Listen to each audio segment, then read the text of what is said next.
प्रेक्षकांनो, मालिकेचा खूपच जबराट प्रोमो आता बाहेर आलेला आहे। जबरदस्त प्रोमो झालाय आणि या प्रोमोमध्ये आपल्याला पाहायला मिळालंय आपली काव्या ही आता IPS ऑफिसर झालेली आहे। काव्या तर IPS ऑफिसर झाले, पण काव्याच्या या सगळ्या प्रवासात तिला अडथळा आणण्यासाठी एक मोठा टर्निंग पॉइंट आलेला आहे आणि तो टर्निंग पॉइंट म्हणजे काव्या ज्या पदावरती कामाला आहे त्याच वेळेला इकडे आता पार्थवरती रम्या आणि त्याचबरोबर इकडे वसू यांनी घाणेरडे आरोप करत पार्थला पोलिसाची कस्टडी दिले आणि ते सगळं हँडल करायला आता मात्र इकडे आपल्या काव्याच्या समोर आले आणि त्यानंतर मग काव्याने जे काही जीवाची बाजी लावत आता इकडे काय ती केस घडली होती, पार्थला कशा संदर्भात अटक झालं होतं आणि ज्या वेळेला IPS ऑफिसर आपली आता मात्र काव्या हिने काय धडाका लावत इकडे आता पत्रकार परिषद घेत या रम्या आणि वसू या दोघींची कशी वाट लावले, पार्थला कसं निर्दोष सिद्ध केले, सगळं प्रेक्षकांनो आपल्या आता काव्याने एक्झाम तर दिलेली आहे। एक्झाम देऊन काव्या आता इकडे पुढची परीक्षा देत आहे आणि त्यानंतर तिला ट्रेनिंगसाठी जायचं आहे।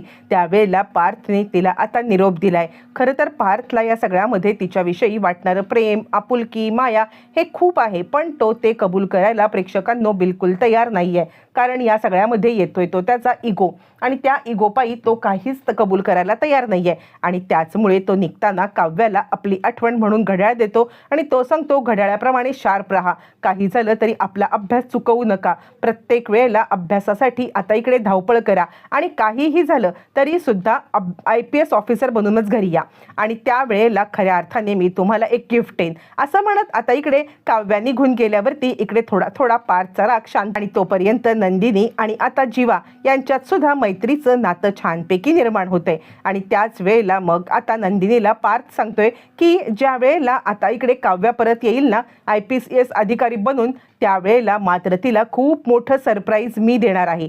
काही झालं तरी सुद्धा तिच्या आता इकडे IPS ऑफिसर बनल्यानंतर मी तिच्या प्रेमाची कबुली देणार आहे, मी तिला या सगळ्यामध्ये माझं प्रेम व्यक्त करणार आहे असं म्हणत त्यांनी आता हा सगळा हे सांगितलेला आहे आणि त्यानंतर ही गोष्ट ऐकली ती म्हणजे रम्या आणि वसूने। मग आता रम्या वसू एक घाणेरडा डाव करतात। ज्या वेळेला आता इकडे ती IPS अधिकारी बनून येईल त्याच वेळेला आपण आता तिच्यासमोर डबल पेच आणायचा, एकतर जॉब नाहीतर एकतर घर।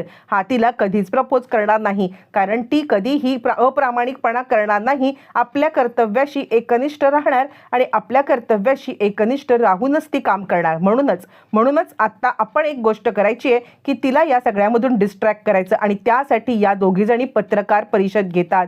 पत्रकार परिषदेमध्ये रम्या आता पार्थवरती घाणेरडे आरोप करते आणि ती सांगायला लागते पार्थ देशमुख यांनी फक्त आणि फक्त मला लग्नाचं वचन दिलं, पण माझ्यासोबत लग्न काही केलं नाही। लग्नाचं वचन देऊन त्यांनी आता मला ती त्याच्यावरती आरोप करायला लागते आणि त्याचबरोबर आता इकडे खूप मोठ्या घोटाळ्या अंतर्गत ती आता पार्थला अडकवण्याचा प्रयत्न करते भर पत्रकार परिषदेमध्ये आणि त्यानंतर मग मात्र सगळेजण गडबडलेले आहेत। नक्की हे काय घडतंय कुणाला काही कळायलाच मार्ग नाहीये आणि त्यानंतर पार्थवरती लांछन आलंय।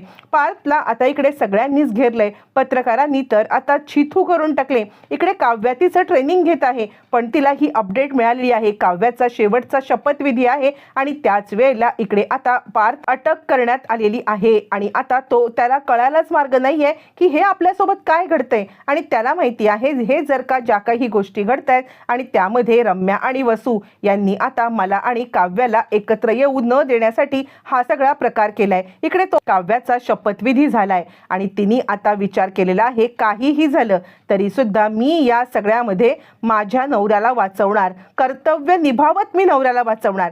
तिने आता शपथ घेतलेली आहे आणि ऑफिसचा चार्ज घेतलाय आणि त्यानंतर ऑफिसचा चार्ज घेऊन ती पहिल्यांदा पार्थची केस समजावून घेते आहे काय नक्की घडलंय आणि त्यावेळेला तिच्या लक्षात आलेलं आहे की पार्थला अडकवण्यासाठी या दोघांनी कंपनीत पण दोघींनी घोटाळा केलाय आणि पार्थवरती रम्याला फसवल्याचा घाणेरडा आरोप लावलाय। इतके घाणेरडे आरोप लावलेत की आता ते बोलण्याची सुद्धा आता लाज वाटावी असे आरोप लावलेले आहेत आणि त्यामुळे ती आता चांगलीच गडबडते आणि मी तिथे नसल्याचा या दोघींनी फायदा घेतलाय, मी आता या दोघींना सोडणार नाही असं म्हणत तडफदार तडफदारपणे ती आता पार्थला वाचवण्यासाठी एंट्री करते प्रेक्षकांनो. आणि त्यानंतर मग आता रम्या आणि वसू दोघी आता इकडे पत्रकार परिषद घेत पार्थला सगळ्यांच्या समोर बदनाम करतायत. आणि त्यानंतर मग आता इकडे आलेली आहे काव्या. थांबा असं म्हटल्यावरती इन्स्पेक्टर साहेब म्हणतात, हे बघा मॅडम, जे काही आहे ते कायद्याच्या ह्याच्याने होऊया. यावरती ती म्हणते, हो पण एक माणूस म्हणून मी त्यांना चांगलं ओळखते,